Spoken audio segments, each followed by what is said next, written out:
Қайырлы күн достар, сіздермен бірге Гүлмира Жұбанышбай. Бүгін мен сіздерге эссе жазудың ең тиімді 3 тәсілімен бөлісетін боламын. Арнама тіркеліп лайк басып, комментарий жазуды ұмытпаңыздар. 3 түрлі әдісі бар. Ең бірінші тақырыптан ауытқымау.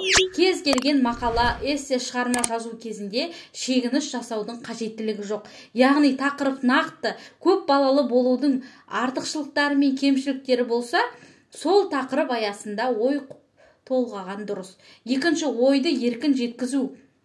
Ойыңызды жинақы, нақты, анық етіп жазу маңызды. Жазуыңызға да мән беріңіз. Нашар жазудан емтихан тексерушісі сіздің не айтқыңыз келгенін түсінбеуі мүмкін. Сондықтан шимай шатпақсыз, таза әрі түсінікті етіп жазуға тырысыңыз. Үшінші, нақты мысалдар келтіру.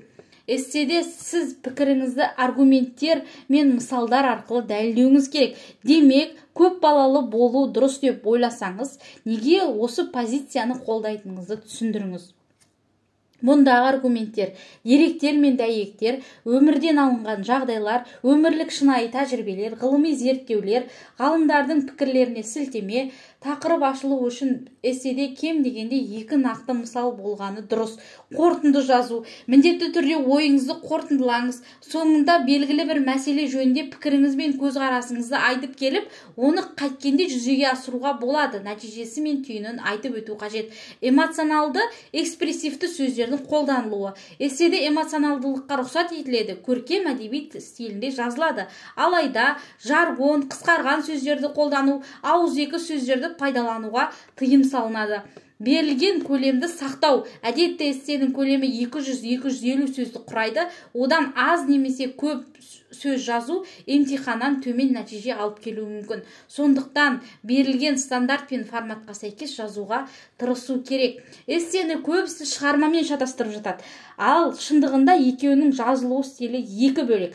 Эссе бұл адамның субъективті пікірі, көзқарасы мен ойы еркін түрде жазылатын әдеби жанрдың бір түрі. Эссенің басқа жанрдан айырмашылығы ой еркіндігі және көлемі жағынан қысқа болып келуі. Эссенің шығармадан айырмашылығы қандай?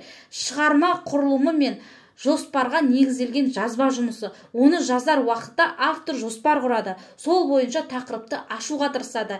Демек, мұнда ой тізбекті түрде жеткізіледі. Құрылым бойынша кіріспе, негізгі бөлім, қорытынды бөлімдердің болуы маңызды. Одан бөлек шығарманың көлемі ұзақ, әр бөлім кем дегенде 1-2 дәптер парағындай бет құрауы тиіс. Эссе көбіне еркін тақырыпта жазылады, және автор қандай көзқарасты пікірді қолдап жазса да өз еркі. Эссе жазу кезінде белгілі бір құрылым сақталады, бірақ жоспар құрылмайды. Тек логикалық тізбек, ойша кіріспе абзац, негізгі абзац, қорытынды абзацқа ойша бөлініп тұруы тиіс.